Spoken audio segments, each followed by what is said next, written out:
Welcome back, everybody. So this started very early this morning, and this will be my last video again for probably a couple of weeks. I gotta leave tomorrow, go on another work trip, but made pretty good progress. So that is the right spar, although I guess they're both right spars, but this is the right spar that I'm keeping and working on. The other right spar in the background is waiting its fate.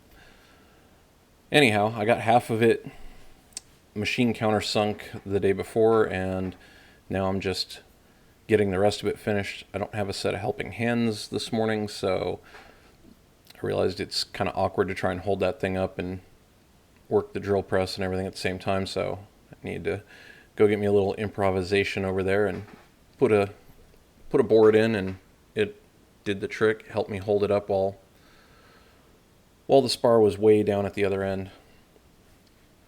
So I'll jump through a whole bunch of this so you won't have to watch me machine countersink hundreds and hundreds of holes.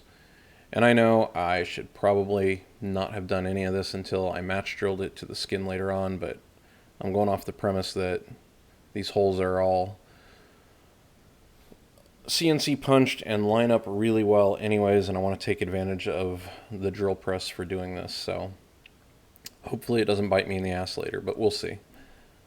I figure the skins will have a little forgiveness in them. I'll get them match drilled to what's on the spars and dimpled, and hopefully all will be well.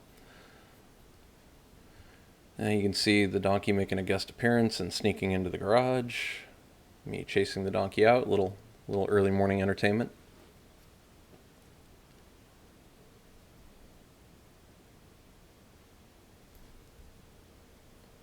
Back to countersinking.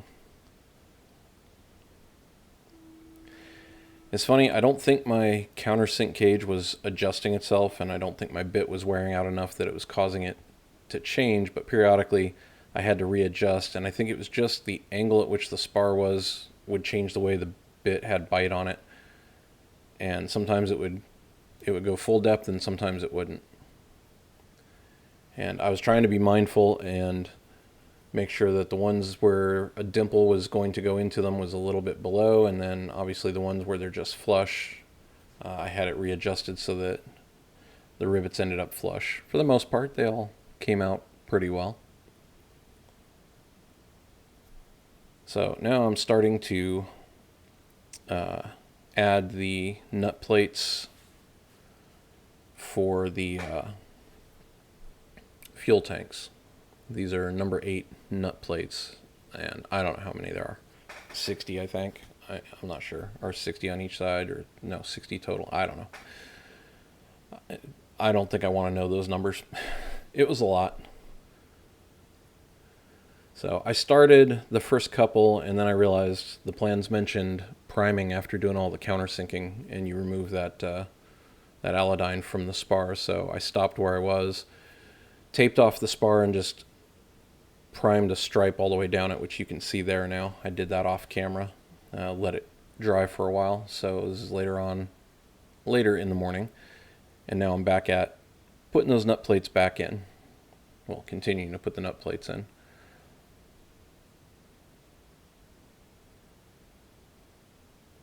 Trying to get you guys some close-ups of the rivet squeezer, because that's probably the most exciting thing there is to see here. I thought it would be a lot more confusing about what hole is what on those, but it's pretty evident which ones are which. Hopefully that doesn't bite me later on, but I think it went fairly well.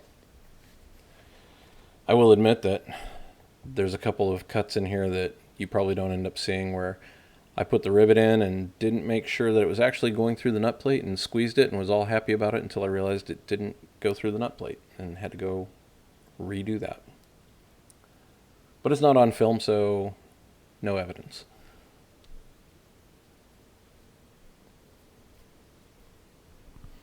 Moving right along, a little YouTube in the background. It's definitely nice having the TV in there for some mindless background noise while I'm working.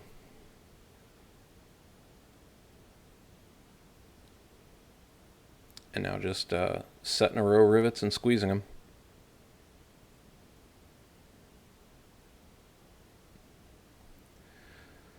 So that was the last of those, so I'm trying to figure out what other nut plates I need to put in while I'm at it. So next up will be the inspection plates that are on the bottom side of the wing. The very front end of the inspection plates on the bottom wing overlap the spar, and those are number 6 nut plates, at least where they attach to the spar. I think they're number 8s in the wing skin, but that'll be a future problem for future Tim. Get you a little real-time action of setting the rivet.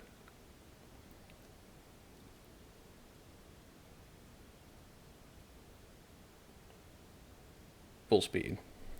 So gratifying. I was periodically checking those to make sure they were set correctly.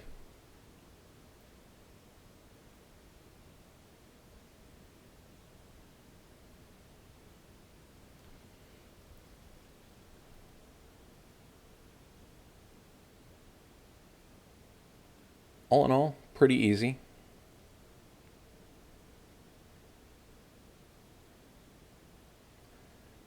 So now I'm going to go check out the plans and try and figure out what, you can just see them there in the foreground. There's 5 more nut plates in the web of that. 2 big ones, which as far as I can tell are for the center section spar later on with the fuselage kit. They're 2 larger nut plates. I can't remember what size they were. So I was able to squeeze those, which was good because they were still close enough to the edge I could get them. Fairly long rivets, but for the most part it went well. It says to have the nut plate on the front side of the spar and make sure the rivet heads are flush on the back so that the bar that goes over them later can lay flush. I think I accomplished that.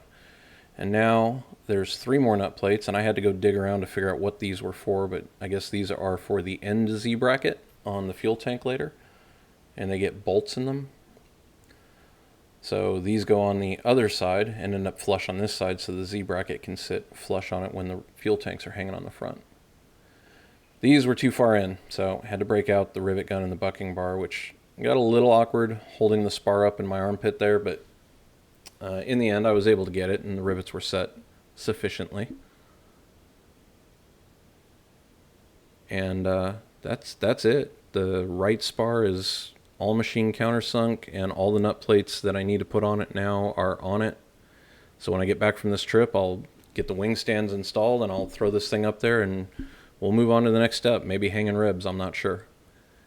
Anyhow, hope you enjoyed it. I'll throw up a couple of pictures of some of the finished nut plates for your enjoyment. And stick around, check out the other videos. I'll be back as soon as I can with some more stuff. I may even throw up some shorts with Van's decision, so stay tuned.